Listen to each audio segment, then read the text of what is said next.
Salut mes chums, c'est Monsieur sans pseudo qui a vu la semaine dernière la planète des singes Suprématie. Et depuis, une théorie me trotte dans la tête.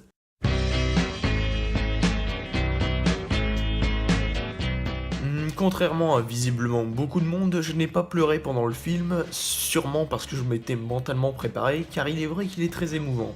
Et contrairement à beaucoup de monde, je ne le considère pas comme un chef-d'œuvre absolu, mais c'est clairement un excellent film, que ce soit au niveau de la musique, qui est pas mal, du scénario, des personnages, et surtout des effets spéciaux qui ont encore progressé, et ont atteint la perfection dans ce troisième volet, si bien qu'il y a des moments où je me demandais si j'avais affaire à de la CGI ou à des marionnettes, comme le gros plan sur le visage de Bad Ape qui sort du tunnel sous les pieds des soldats. Avec le fort éclairage qu'on avait dessus, je crois que c'était une marionnette, vu qu'il n'y avait pas d'expression faciale complexe à ce moment-là. Mais clairement, ce film est la preuve ultime de ce que la CGI permet de créer qui était encore inimaginable il y a peu. On a simultanément à l'écran le double de singes par rapport à ce qu'on avait dans les précédents opus et ils sont pourtant encore mieux animés. Comme dans la saga d'origine, ce ne sont pas les singes qui détruisent l'humanité mais les hommes qui s'entretuent. Mais là où la saga originale dénonçait la bestialité des hommes, ce reboot, qui est selon moi le meilleur reboot et le seul avec le reboot du Chusenkan Yamato à avoir une utilité, présente au contraire l'humanité des singes, qui héritent des hommes leurs bons comme leurs mauvais côtés.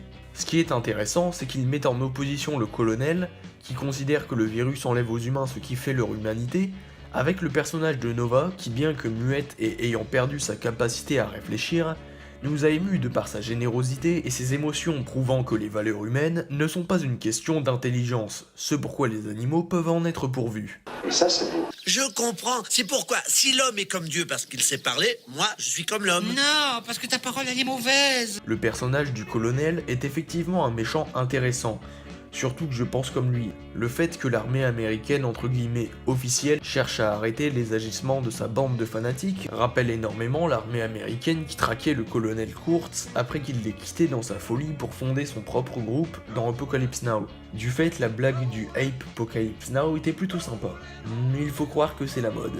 Enfin, le comic relief est assez sympa et apporte à l'histoire, et son chara-design est marrant, il y a juste 2 ou 3 moments où ils en font un peu trop dans le ridicule.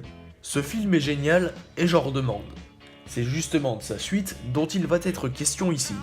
Le réalisateur, Matt Reeves, est actuellement en train de bosser sur le Batman du DCU, mais il a avoué qu'il n'exclut pas de réaliser une suite à War for the Planet of the Apes, précisant qu'elle raconterait la relation entre les singes du clan de César et les autres singes. Ma théorie est donc démentie, mais je vais quand même vous l'exposer.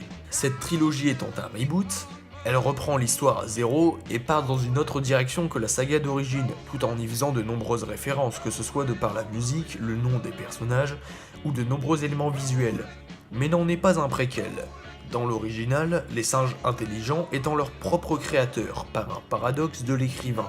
Un peu comme dans le manga 24 histoires d'un temps lointain de Leiji Matsumoto, où l'on apprend que Vénus est en fait la Terre dans le futur, où elle s'est réchauffée, rendant la vie impossible. Des hommes cherchant une planète habitable atterrissent sur la Terre durant la préhistoire. Leurs appareils finissent par tomber en panne les uns après les autres, les condamnant à rester vivre sur Terre sans technologie comme des sauvages, mais préservant l'espèce dans l'espoir qu'une nouvelle civilisation puisse voir le jour en évoluant.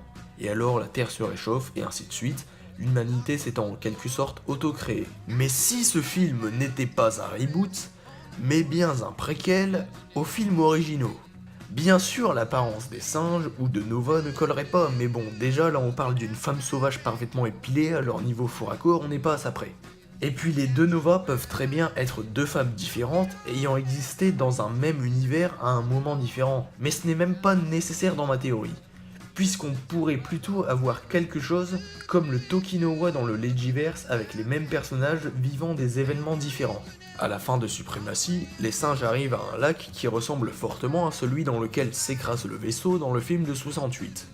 Et là tu te dis, oui mais dans le reboot, les humains n'ont pas lancé ce vaisseau. Et pourtant, avant d'aller voir le film, je me suis refait les 2 autres. Et dans le premier film, on voit à la télé le départ de la première mission pour Mars. Or, pourquoi avoir mis ce détail qui ne peut pas être une simple indication de l'époque où se déroule le film, puisque cette scène se déroule au début des années 2020, et qu'on sait que le premier vol habité vers Mars n'aura pas lieu avant la seconde moitié des années 2030 si tout va bien. On le savait déjà lors de la sortie du film en 2011, et ne peut donc s'agir que d'un détail placé là volontairement dans le but de le réutiliser plus tard, puisque dans la suite de l'histoire, l'humanité n'est plus en mesure de lancer un vaisseau. Et là tu te dis, ils vont sur Mars, il n'y a aucune raison qu'ils reviennent 15 ans plus tard dans le monde gouverné par les singes, quand bien même ça pourrait se faire. Sauf que, comme on peut le voir un peu après, le vaisseau a disparu dans l'espace. On pourrait tout à fait imaginer que ce dernier ait traversé une faille spatio-temporelle et réapparaisse au-dessus de la Terre des années plus tard pour s'écraser dans ce lac, avant que le capitaine du vaisseau ne soit capturé par les singes installés un peu plus loin, ne rencontre Nova et traverse ce même désert qu'ont traversé les singes dans Supremacy pour arriver à ce qu'ils nomment la zone interdite. Et là vous me direz que dans les films originaux, la prise du pouvoir par les singes a eu lieu il y a très longtemps. Sauf que dans les films originaux, tout le savoir est dicté par la religion, dont les dirigeants nient complètement la vérité pour mieux garder le contrôle. Ça peut tout à fait être le cas ici. Quand Maurice dit à César que son fils saura qui était son père, on peut penser que ce dernier n'a, en équivalent chimpanzé, pas plus de 3 ans, âge à partir duquel un enfant peut commencer à mémoriser. Si tous les singes adultes présents sont morts de vieillesse ou assassinés, et que la colonie des films originaux est composée de singes n'ayant pas appartenu à la tribu de César, la génération suivante de singes peut tout à fait y croire. Dans les films originaux, il croit bien que le singe est supérieur à l'homme car créé par un dieu singe après tout. De plus, cette théorie n'est pas en désaccord avec le César de la saga originale, qui peut très bien descendre de 2 singes intelligents, qui, à bord de cette épave du vaisseau pour Mars, arrivent en 1973 où ils mettent au monde Milo qui deviendra le César qui mènera la révolution des singes en 1991, initiant cette fois la boucle de la saga originale.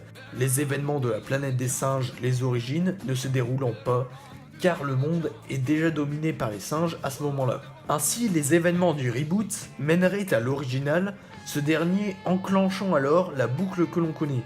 Un peu un délire à la Looper si tu veux, où le Bruce Willis qui traque Joseph Gordon-Levitt n'est pas celui qu'il a lui-même tué étant jeune. Une première version des événements a lieu avant de mener à une boucle qui répète, elle, des événements différents. Mais oui, c'est clair. Voilà, je sais que ma théorie est un peu farfelue, alors n'hésitez pas à me dire ce que vous en avez pensé en commentaire. Et si vous ne l'avez pas encore vu, allez voir la planète des singes Supremacy, ça vaut le coup.